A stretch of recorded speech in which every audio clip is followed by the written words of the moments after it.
تاکہ باپ بیٹے میں جلال پائے. یہ آپ کا سوال.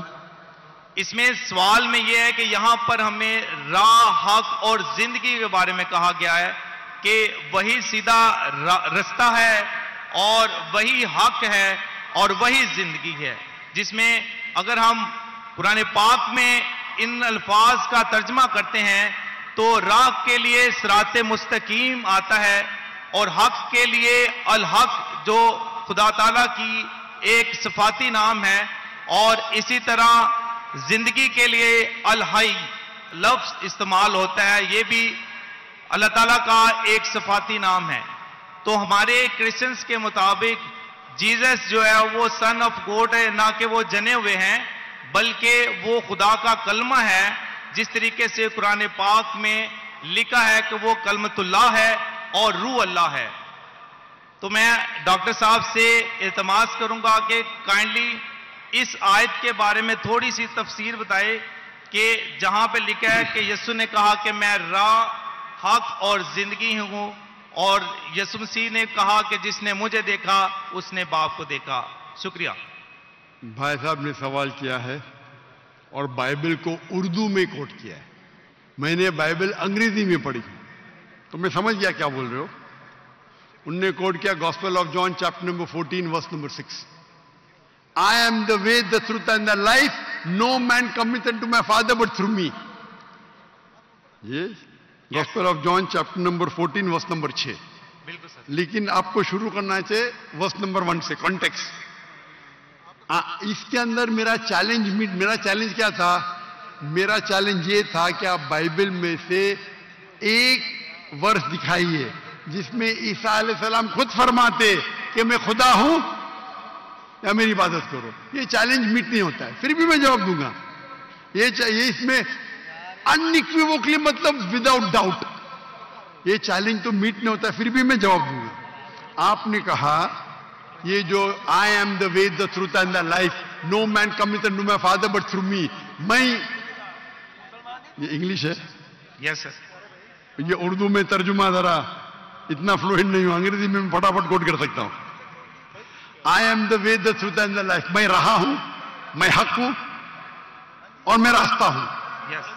کوئی بھی شخص میرے طرف نہیں آ سکتا ہے. No man can come unto me. I am the way, the truth and the life. No man come unto me but through this. تو یہ پوچھ رہے ہیں کہ اس کے معنی چھپی ہوئی معنی ہے کہ عیسیٰ علیہ السلام خدا. جب عیسیٰ علیہ السلام کہتے میں راہ ہوں، میں حق ہوں، تو میں خدا ہوں. برابر کہ نہیں؟ ہاں کہ نہیں؟ جی یہاں پہ وہ بالکل سر، بالکل سر. کر رہے ہیں. جب بھی کہا گیا ہے کہ I am the way, the truth and the life, no man cometh unto me but through me. ہر پیغمبر اپنے دور میں وہی راہ تھا، وہی حق تھا اللہ کی طرف جانے کے لیے. موسیٰ علیہ السلام کے ٹائم پہ موسیٰ علیہ السلام was the way, the truth and the life. No man came unto Allah but through موسیٰ علیہ السلام. عیسیٰ علیہ السلام کے ٹائم پہ عیسیٰ علیہ السلام بے شک راہ تھے، حق تھے. اللہ کی طرف کوئی بھی نہیں جا سکتا صرف عیسیٰ علیہ السلام کے دکھائے ہوئے راستے سے. آج کے وقت محمد صلی اللہ علیہ وسلم راہ ہے، حق ہے. اللہ کی طرف کوئی بھی آپ کو نہیں لے جا سکتا ہے صرف محمد صلی اللہ علیہ وسلم کے دکھائے ہوئے راستے پہ. اس کا مطلب یہ پیغمبر تھے. ہر پیغمبر اپنے دور میں he was the life, the truth. No man came unto Almighty God but through him.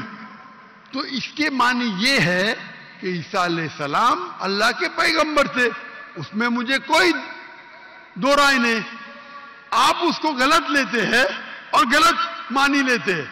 اس سے کئی ثابت نہیں ہوتا ہے کہ عیسیٰ علیہ السلام خدا ہے. آپ نے کہا عیسیٰ علیہ السلام کلمۃ اللہ تھے، اللہ کے کلام تھے. ہر پیغمبر اللہ کے کلام تھے. ہر پیغمبر. موسیٰ علیہ السلام اللہ کے کلام تھے، عیسیٰ علیہ السلام اللہ کے کلام تھے، محمد صلی اللہ علیہ وسلم اللہ کے کلام تھے. یہ میں نے جواب دے چکا. جواب دینے کے بعد بھی آپ پھر سے دہراتے کیونکہ آپ کے ذہن میں سوال ہے. ذاکر بھائی نے جواب دے دیے، پھر سے دہرائیں گے. کیونکہ آپ ذاکر بھائی کو سنتے ہی نہیں. اب سمجھ رہے؟